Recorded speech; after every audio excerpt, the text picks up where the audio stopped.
Bismillahirrahmanirrahim. Assalamualaikum warahmatullahi wabarakatuh. Waalaikumsalam warahmatullahi wabarakatuh. Salam kedaulatan rakyat. Salam.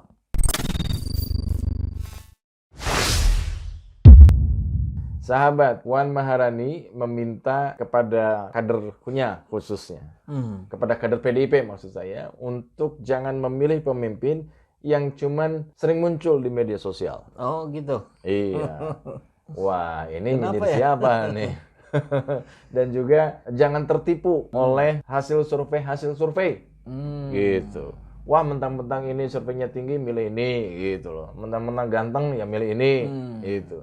Milihlah yang benar-benar bekerja di lapangan, gitu kan. Ini luar biasa ini. Nggak tahu nih arahnya kemana ini, Puan Maharani. Arahnya sudah terlalu telanjang, jadi kita nggak perlu membahas yang telanjang-telanjang. Kan? Saya malah tertarik untuk membahas bagaimana seorang puan menunjuk peringatan itu kepada dirinya sendiri. Misal tadi, jangan pilih yang seliweran di medsos. Ya. Siapa itu? Puan Maharani. Kenapa? Karena berkali-kali kita sering menyaksikan, apalagi yang mantengin Twitter, Kang.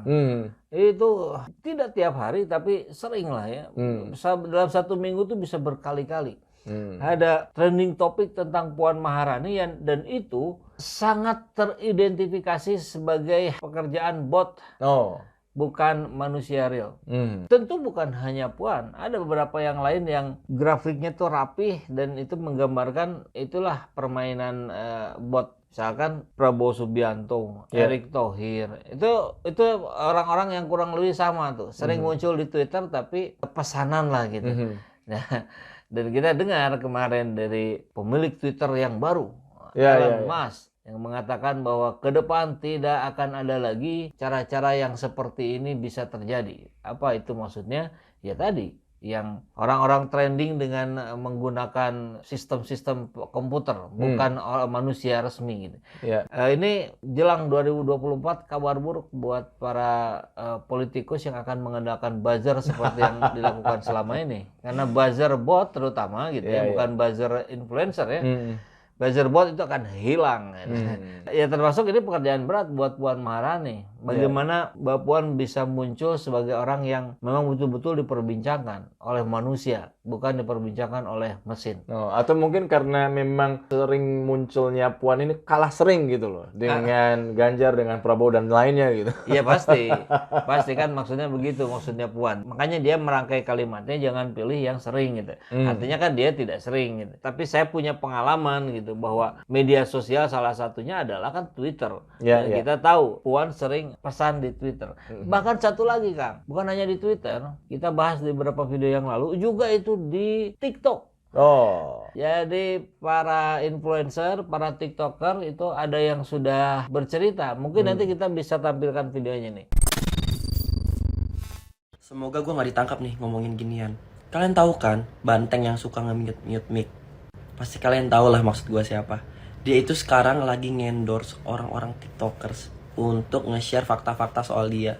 Teman gue ditawarin nih, di-endorse dengan dalih sospol oleh agensi. Ya gue gak mau nyebut agensinya mana. Untuk mempromosikan si Banteng kecil ini. Supaya elektabilitasnya naik, terus memframing dia supaya bagus. Dan itu bener-bener dibayar per satu TikTok video. Mereka nanya red card, nanya berapa satu TikTok video untuk endorse gitu kan. Ya tau lah digital agency tuh nego-negonya gimana gitu. Mungkin ada yang udah lewat di FYP kalian kayak fakta-fakta tentang si Dan teman gue sesama content creator ada yang ngambil dan ada yang gak ngambil. Dulu yang gue kira TikTok cuma ada buzzer-buzzer kecil gitu kan, istilahnya akun-akun fake. Sekarang mereka sudah sampai nyewa key opinion leader atau influencer-influencer besar untuk menaikkan namanya. Dan banyak juga content creator yang ngambil ya namanya juga demi cuan gitu kan. Gue gak bisa menyalahkan, itu kembali ke pribadi masing-masing. Tanggapan kalian gimana? Pengakuan anak muda yang ditawari untuk mengangkat sosok Puan Maharani, untuk mengangkat elektabilitasnya. Nah itu ya sama juga cara-cara yang tidak elok gitu ya. Jadi apa yang disampaikan Puan di markas PDIP itu saya kira itu blunder ya. Blunder itu kan kalau dalam permainan bola dia melakukan pergerakan untuk mengarahkan bola ke gawang lawan, tapi yang terjadi malah bola itu masuk ke gawang sendiri. Nah, ya beginilah Mbak Puan nih. entah siapa yang membisiki atau itu buah pikirannya sendiri, tapi yang pasti orang-orang yang mendengar ini semuanya pasti akan tersenyum kecil gitu. Ya, ya. Karena apa yang dikatakan oleh Puan itu menunjuk ke arah dirinya sendiri. Ya, di luar itu juga Puan meminta supaya masyarakat, khususnya kadernya ini, sebaiknya memilih orang yang pernah memperjuangkan rakyat. Itu. Ini nggak main-main loh itu. Ya. Jadi Puan meminta seluruh kader memilih orang yang pernah memperjuangkan rakyat, bukan memilih karena tadi di medsos. Ya, ini juga kalimat yang ambigu.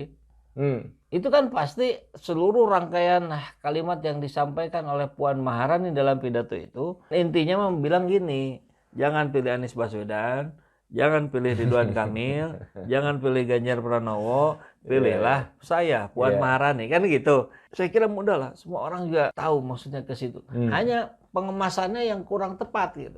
Sehingga tadi blunder. Nah, yang terakhir disebutkan, pilihlah yang betul-betul sudah bekerja untuk rakyat. Maksudnya bekerja untuk rakyat itu apa? Anggota dewan gitu kan. Ketua DPR. Ya Puan Maharani. Tapi hasil karya Puan apa? Ya. Itu yang saya kira kita tidak bisa mendapatkan informasinya. Tentu di luar kemampuan dia mematikan mic. Nah, itu kan kemampuan seorang Puan Maharani juga. Tapi kalau dibanding dengan para kepala daerah, Anies Baswedan, Ridwan Kamil, Khofifah, Ganjar, tentu 4 orang ini jauh lebih bisa membuktikan karyanya dibandingkan Puan. Jadi itu sih blunder lagi.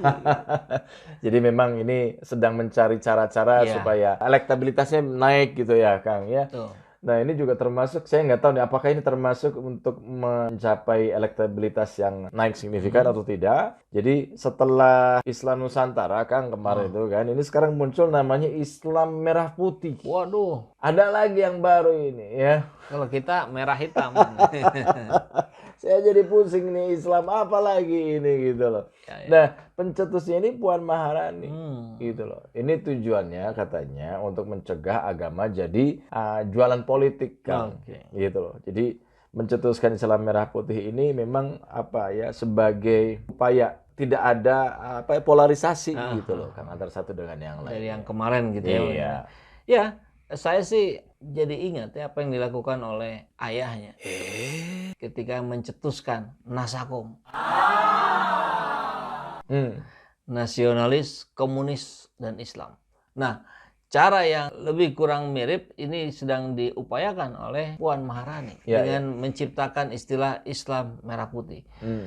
Saya yakin itu bukan buah pikiran Puan. Saya yakin Puan tidak sampai ke sana pemikirannya. Ini para penasehat politiknya yang menggulirkan itu. Dan tentu berharap mendapatkan simpatik dari rakyat untuk kembali memilih PDIP dan Puan Maharani. Tapi ini mengerikan. Mengerikannya begini. Kalau tadi dibilang Islam Merah Putih itu adalah sebagai upaya untuk apa, Kang? Menghadirkan keseimbangan antara nasionalisme di satu sisi dan agama di sisi yang lain. Gitu. Keseimbangan. Biasanya kan kalau seimbang tuh dua kubu yang kontradiktif ya. Misalkan putih dengan hitam. Itu kan mencari keseimbangannya di mana? Di abu-abu kan. Nah, kalau keseimbangan merah dan putih di sebelah mana titik tengahnya? Ini saya kira blunder-blunder yang sudah dilakukan Puan selama ini yang terbesar. Islam itu hadir sebagai jalan tengah. Dari awal itu Islam dihadirkan oleh Allah Subhanahu wa taala sudah menjadi jalan tengah, sudah menjadi jalan keseimbangan. Tidak terlalu materialistis, tidak terlalu spiritualistis. Tengah-tengah, tidak terus-terusan berdoa, tidak terus-terusan mengejar harta gitu. Ada di tengah-tengah gitu. Tidak liberalis, tidak komunis, di tengah-tengah gitu. Jadi pemaparan Islam Merah Putih sebagai bentuk keseimbangan justru itu mengaburkan Islam yang sesungguhnya. Islam yang sesungguhnya itu adalah Islam yang seimbang, Islam yang jalan tengah gitu.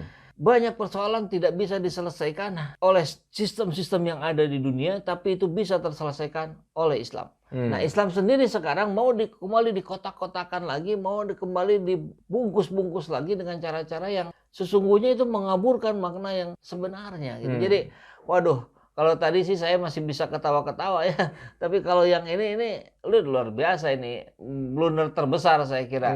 Ini kan kalau melihat, jadi memang ketika nasionalisme dan spiritualisme ini digandeng dalam satu kesatuan yang seimbang kan begitu katanya Kang. Berarti apakah bisa dilihat kemarin-kemarin ini sampai saat ini Puan melihatnya, atau PDIP lah mungkin ya, melihatnya bahwa ada gap antara nasionalisme dengan agama spiritualisme. Iya gitu Kang. Jadi Puan itu melihat Islam itu adalah Habib Rizik Syihab dan kawan-kawan gitu.